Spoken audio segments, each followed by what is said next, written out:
Hello everyone and welcome back to Anglais Core Club. Dans cette leçon, nous allons continuer avec notre guide de conversation en anglais pour les débutants. Cette fois-ci, nous allons se concentrer sur le thème de l'heure et la date.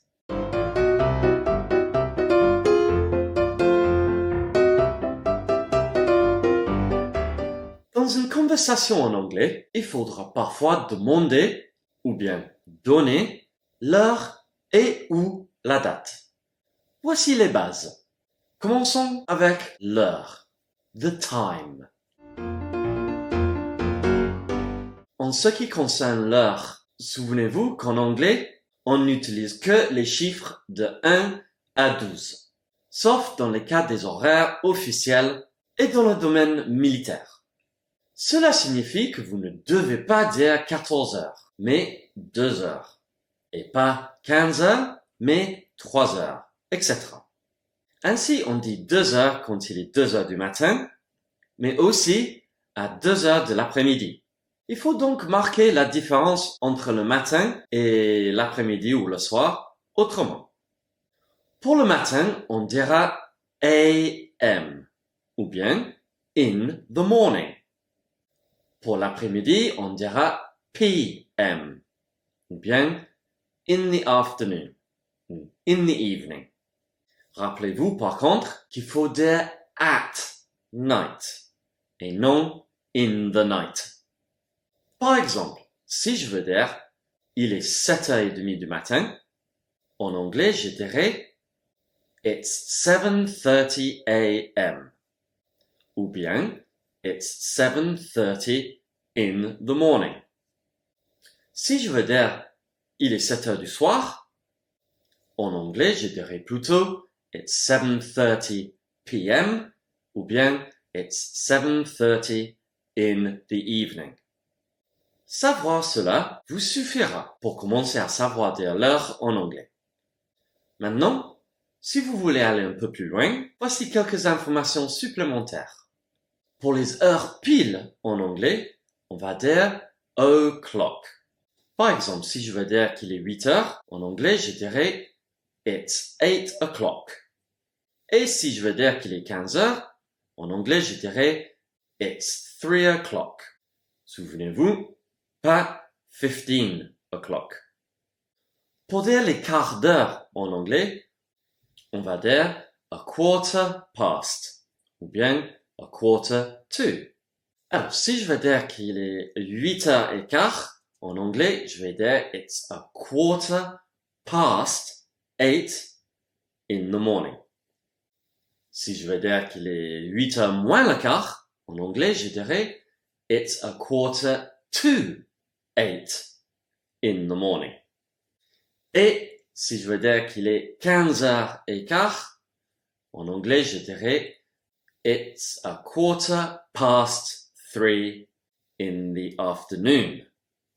Pour dire les demi-heures, en anglais, on va dire half past. Par exemple, si je veux dire qu'il est 8h30, en anglais, je vais dire it's half past 8 in the morning. Et si je veux dire qu'il est 14h30, en anglais, je dirais it's half past 2 in the afternoon. Pour dire midi en anglais, on peut dire soit noon ou bien midday en un seul mot. Et pour dire minuit, en anglais, on dirait midnight, également en un seul mot. Pour dire l'heure en anglais de la manière la plus simple à retenir, il suffit pour cela de lire les chiffres dans l'ordre qu'ils apparaissent. Donc par exemple, 7h45, en anglais c'est 7:45. Et 8h20, 8:20. Et 9h35, 9:35. Voyons maintenant quelques petites phrases à propos de l'heure. Excuse me, what time does the next train to Exeter leave? Excusez-moi, le prochain train pour Exeter part à quelle heure? It leaves at 11:30. Il part à 11h30.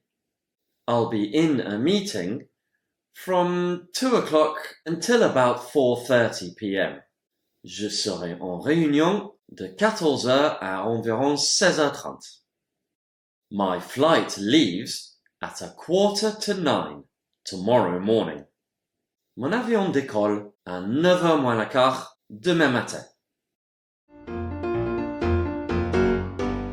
Voyons maintenant la date et comment le dire en anglais.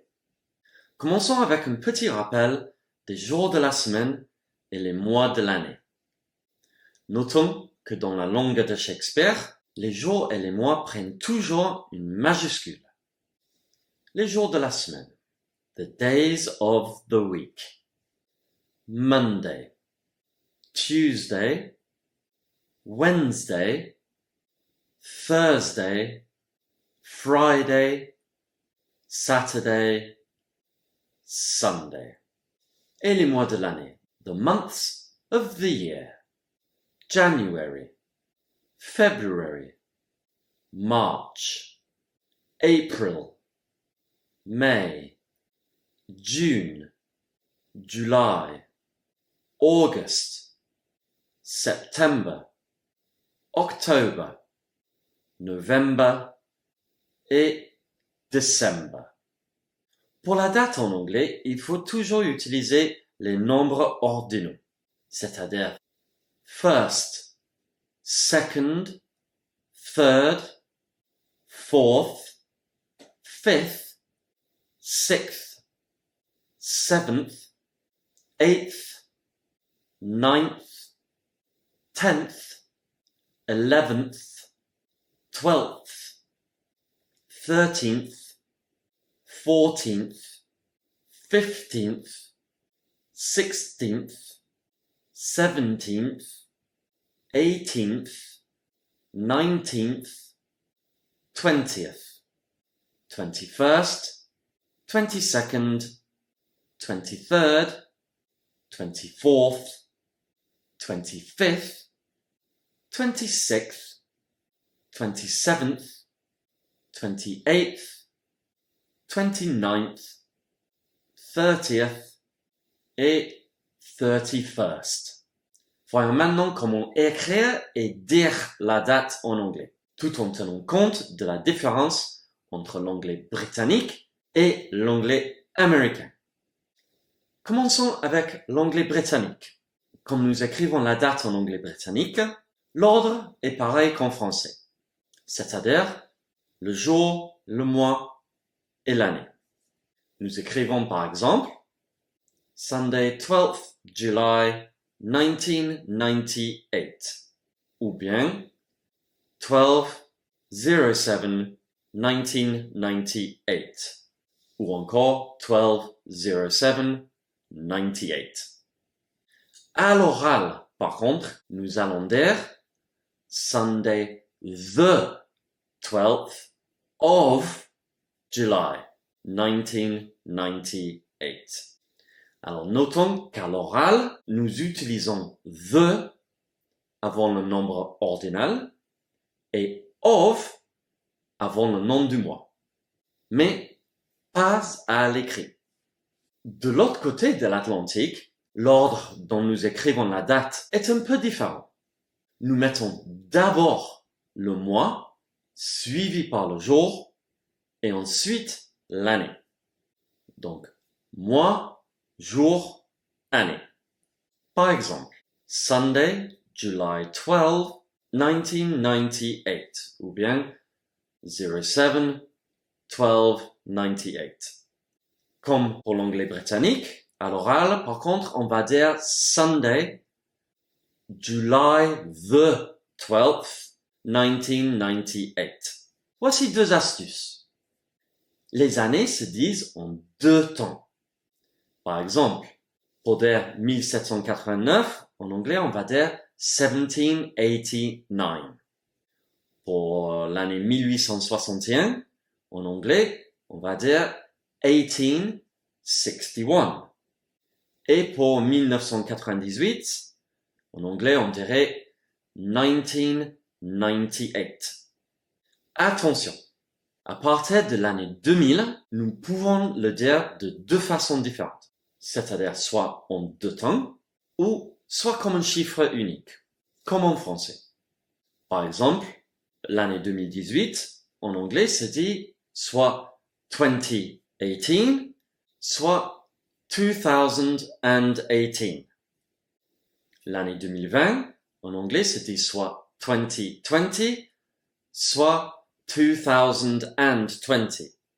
Et l'année 2021 se dit 2021 ou bien 2021. Pour la première décennie de chaque siècle, il faut dire, comme par exemple pour l'année 1304, 1304.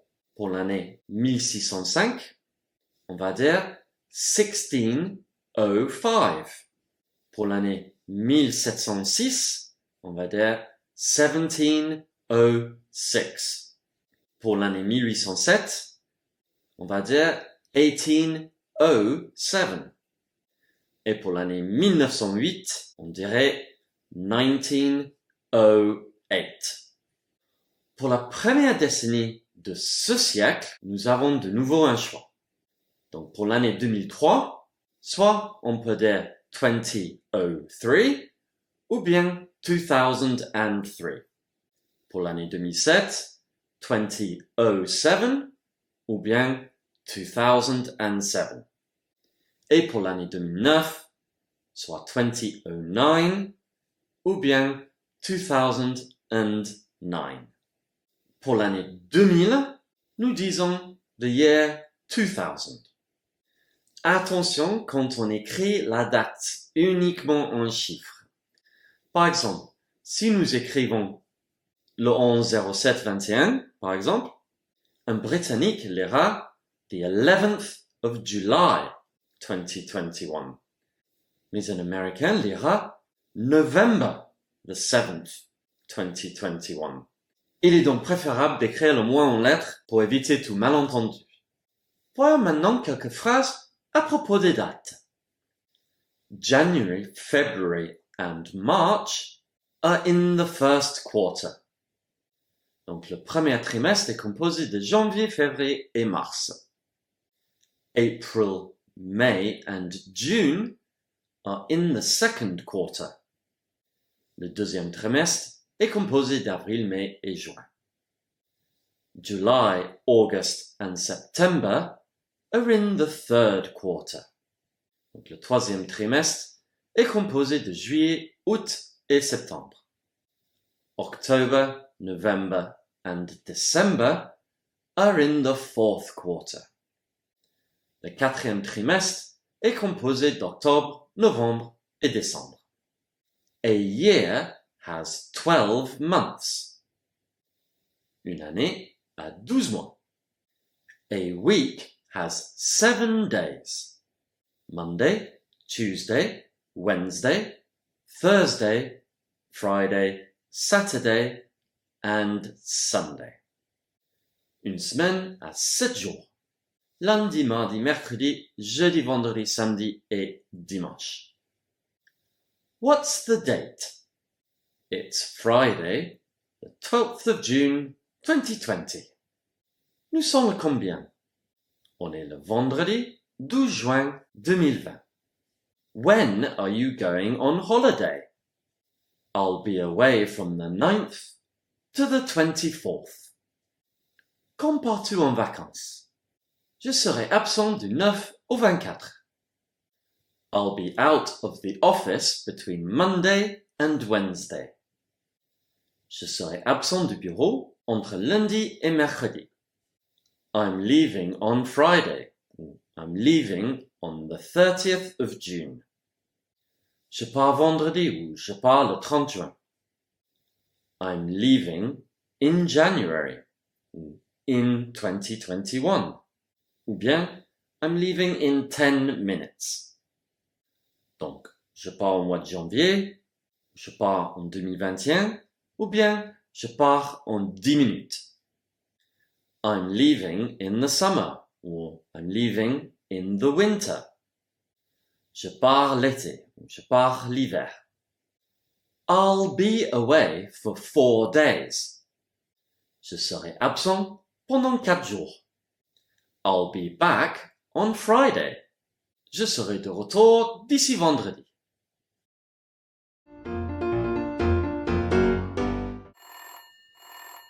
Hi, Ollie.